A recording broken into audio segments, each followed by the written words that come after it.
ભારતના વીરોની ગાથા સંભળાવવા, દેશ પ્રેમ બધાના મનમાં જગાડવા લઈને આવ્યા છે ક્રિશ અને બાલ્ટી બોય. ભારત હે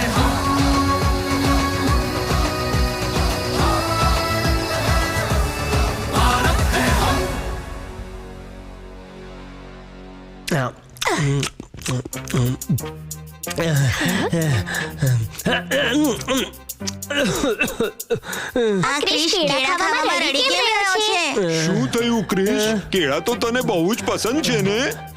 પસંદ તો છે, પણ 5 ડઝન ખાવા પડે તો કોઈ પણ રડશે. 5 ડઝન કેમ? એક કેમ કે હું શરત હારી ગયો. શરત? કેવી શરત? મેં ટ્રિશ સાથે શરત લગાડી હતી કે હું માછલી પકડીને દેખાડીશ, પણ હું પકડી ન શક્યો. પણ ક્રિશ, તારી પાસે તો ફિશિંગ રોડ પણ છે ને, પછી તું માછલી કેમ ન પકડી શક્યો? કેમ કે એમનામાં ધીરજની ઉણપ છે બાલ્ટી બોય. અરે મેં 4 કલાક સુધી રાહ જોઈ. હવે માછલી ન ફસાય તો હું શું કરું? હજી કેટલી રાહ જો તું? અરે થોડી વધુ રાહ જોઈ લે, બસ 21 વર્ષ વધારે. 21 વર્ષ? તારા મનમાં ચોક્કસ કોઈ વાર્તા આવી રહી છે, હે ને ટ્રિશ? ફક્ત વાર્તા જ નહીં, એક પ્રેરણા છે. આ એક એવા દેશભક્તની જીવન વાર્તા છે જેમણે પોતાના લક્ષ્ય માટે 21 વર્ષની લાંબી પ્રતીક્ષા અને લાંબો સંઘર્ષ કર્યો હતો. એમનું નામ છે ઉધમસિંહ. સંસ્કૃતિ સ્ટોરી મોડ ઓન.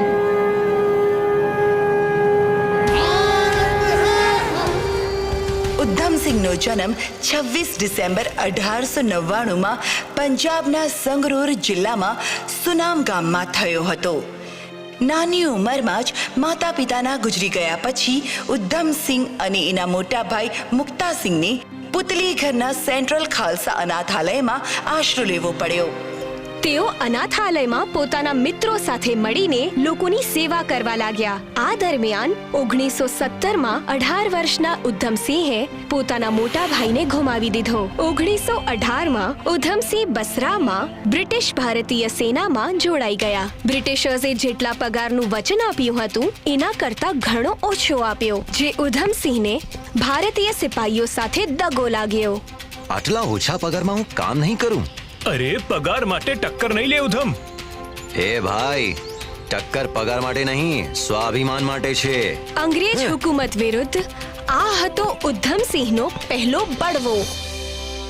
1919માં ઉધમ નોકરી છોડીને પાછા અનાથાલય આવી ગયા. આ વર્ષે બ્રિટિશ સરકારે રોલેટ એક્ટ લાગુ કરી દીધો. અરે આ શું છે? રવાલેટા એક્ટ? અરે રવાલેટા નહીં, રાવલેટ એક્ટ. આ કાયદાના અનુસાર અંગ્રેજી હુકુમત શંકાના આધાર પર કોઈને પણ જેલમાં નાખી શકે છે અને 2 વર્ષ સુધી સુનાવણી પણ નહીં થાય. આ કાયદાથી તો અંગ્રેજી હુકુમત નિર્દોષ હિન્દુસ્તાનીઓને બહુ હેરાન કરશે. ચાલો બધાને ભેગા કરીને આના વિશે જણાવી દઈએ. અરે ભેગા પણ નહીં થઈ શકીએ. આ કાયદા અનુસાર એક જગ્યા પર 4 લોકોથી વધારે ભેગા નહીં થઈ શકે. રોલેટ એક્ટની વિરુદ્ધ આખા દેશમાં ઘણા આંદોલન થયા. પંજાબમાં 2 નેતા સામે આવ્યા, ડોક્ટર સત્યપાલ અને સૈફુદ્દીન કિચલુ. પણ 10 એપ્રિલ 1919માં બ્રિટિશ સરકારે આ બંને નેતાઓને જેલમાં નાખી દીધા. આના જ વિરુદ્ધમાં 13 એપ્રિલ 1919માં વૈશાખીના દિવસે જલિયાંવાલા બાગમાં શાંતિ પ્રદર્શન કરવા માટે હજારો લોકો ભેગા થવાના હતા. આ શાંતિ પ્રદર્શનમાં ઉધમસિંહને પણ એક કામ આપવામાં આવ્યું હતું. અરે કયું કામ છે ગુરુજી? અરે પાણી પીવડાવવાનું છોકરાઓ. આજે જલિયાંવાલા બાગમાં શાંતિ પ્રદર્શન છે, તો આપણે ત્યાં આપણા અનાથાશ્રમ તરફથી બધાને પાણી પીવડાવશું. કંજુસાઈ કેમ કરવી છે ગુરુજી? પાણી નહીં, શરબત પીવડાવીએ. અરે ડફોડ, 10-12 લોકો નહીં, 10-12,000 લોકો આવવાના છે.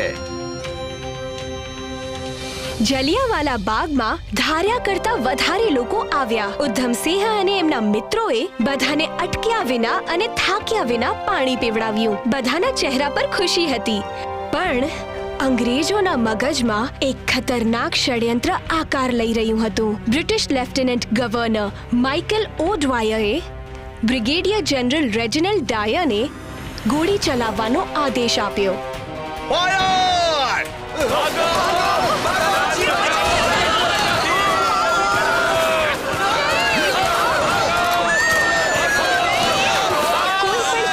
પાણી વગર લગભગ 10 મિનિટ સુધી સતત અંધાધૂન ગોળીબાર થતો રહ્યો, જેમાં મહિલાઓ અને બાળકો સહિત હજારો નિર્દોષ અને નિશસ્ત્ર હિન્દુસ્તાની જખમી થયા અને કેટલાય માર્યા ગયા. લાશોની વચ્ચે દબાઈને ઉધમસિંહ બચી તો ગયા, પણ એ ભયાનક દ્રશ્ય, એ ચીસો, એ લોહીથી લથપથ માટી ઉધમના દિલ અને મનમાં હંમેશા માટે છપાઈ ગઈ. એ દિવસે 21 વર્ષના ઉધમસિંહે કસમ ખાધી. હું સોગંદ ખાઉં છું મારા દેશની અને આ માટીમાં વહેલા દરેક હિન્દુસ્તાનીના લોહીની કે હું આ કતલેઆમનો બદલો લઈશ. જે માઇકલ ઓડવાયરે નિર્દોષ લોકો પર ગોળીઓ ચલાવી છે એને હું ગોળી મારીશ. જ્યાં એક તરફ જલિયાવાલા બાગના હત્યાકાંડને લીધે આખું હિન્દુસ્તાન દર્દમાં ડૂબેલું હતું, ત્યાં જ અંગ્રેજી હુકુમત આ ક્રૂરતા માટે માઇકલ ઓડવાયરને પુરસ્કાર આપી રહી હતી. દરેક આંખનું આંસુ અંગાર બની રહ્યું હતું. પોતાના સોગંદ પૂરા કરવાના જુનૂનમાં 1924માં ઉધમસિંહ ગદર પાર્ટીમાં જોડાઈ ગયા. ઉધમસિંહને વિદેશમાં જઈને ત્યાં રહેતા ભારતીયોને ભારતીય સ્વતંત્રતામાં જોડવાનું કામ આપવામાં આવ્યું. જુલાઈ 1927માં એમને પાછા ભારત બોલાવવામાં આવ્યા, પણ ભારત પાછા આવતા જ ઉભો રે, બેગમાં શું છે? કપડાં, પુસ્તકો અને દવા. તપાસ કરો, બેગ ખોલ તારી.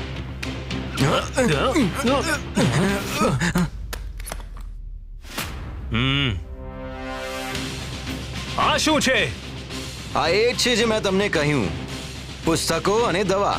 ગદર પાર્ટીનું ક્રાંતિનામું જ અમારી પુસ્તકો છે અને આ ગોળીઓ તમને અંગ્રેજોને અમારા દેશમાંથી ભગાડવાની દવા છે. બદમાશ ક્યાંનો? હું તારી ધરપકડ કરું છું. सरफरोशी की तमन्ना अब हमारे दिल में है. देखना है जोर कितना बाजुए कातिल में है. જેલમાં પણ જલિયાવાલા બાગનું એ દૃશ્ય ઉધમસિંહને બિલકુલ સૂવા નહોતું દેતું.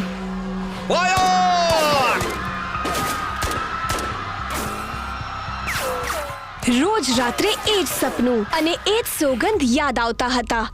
માઇકલ ઓડવાયરને મારવો જ ઉધમસિંહનું લક્ષ્ય હતું.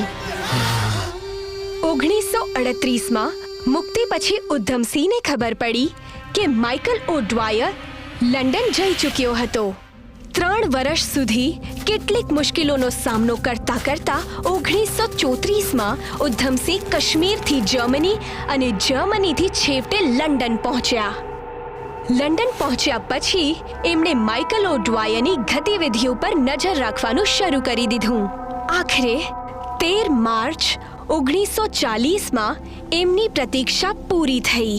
ઉધમસિંહને ખબર પડી કે માઇકલ ઓડવાયર 13 માર્ચ 1940માં કેક્સ્ટન હોલમાં એક પ્રોગ્રામમાં ઉપસ્થિત રહેવાના છે અને એમણે પોતાની તૈયારી શરૂ કરી નાખી. ઉધમસિંહે એક મોટું પુસ્તક લીધું.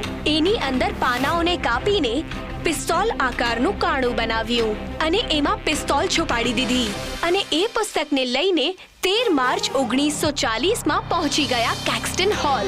કેક્સ્ટન હોલ લોકોથી ખીચોખીચ ભરેલો હતો. મંચ પર માઇકલ ઓડવાયરનું ભાષણ પૂરું થઈ ચૂક્યું હતું અને લોકો તાળીઓ પાડી રહ્યા હતા. ઉધમસિંહ હાથમાં પુસ્તક લઈને લોકોની ભીડમાંથી આગળ વધીને પહોંચ્યા માઇકલ ઓડવાયર પાસે અને જરા અહીં જુઓ માઇકલ ઓડવાયર, મારે તમારા ઉપકારનો બદલો વાળવો છે. આમ કહીને ઉધમસિંહે પુસ્તકમાંથી પિસ્તોલ કાઢી અને 2 ગોળીઓ માઇકલ ઓડવાયર પર ચલાવી દીધી.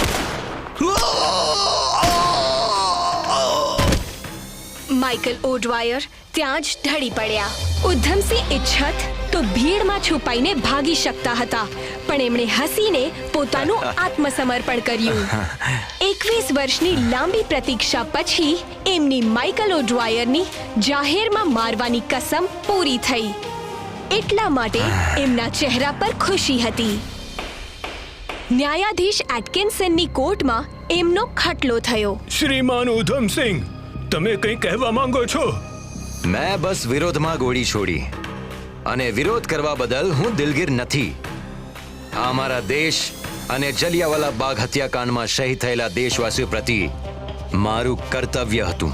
હવે ભલે તમે મને 10, 20 કે 50 વર્ષની સજા સંભળાવો કે પછી ફાંસી આપી દો, હું મારી સજા સાથે લગ્ન કરી લઈશ.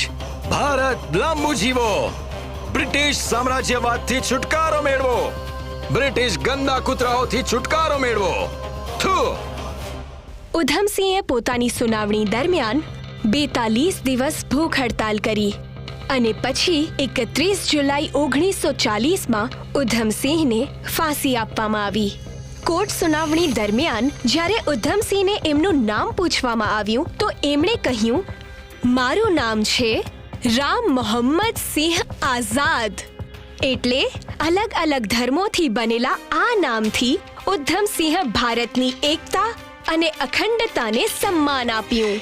એમના સન્માનમાં એમને નિશાય ખાલસાની ઉપાધિ આપવામાં આવી. જલિયાવાલા બાગના મુખ્ય પ્રવેશ દ્વાર પર 2018માં એમનું પુતળું સ્થાપિત કરવામાં આવ્યું અને જલિયાવાલા બાગમાં એમનું મ્યુઝિયમ બનાવવામાં આવ્યું છે, જ્યાં એમની અસ્થિઓ આજે પણ લોકોના દર્શન માટે રાખવામાં આવી તે છે. સાચું કહ્યું ટ્રિશ. ઉધમસિંહની વાર્તા દેશ પ્રેમની સાથે ધીરજ પણ શીખવાડે છે. હવે જોજે, હું એક નહીં 1 ડઝન માછલી પકડીને લાવીશ. ઓ, લાગી શરત 5 ડઝન કેળા ખાવાની. નહીં, કેળા નહીં, દ્રાક્ષ. મને ગમે છે દ્રાક્ષ. ગર્વથી કહો. भारत है हम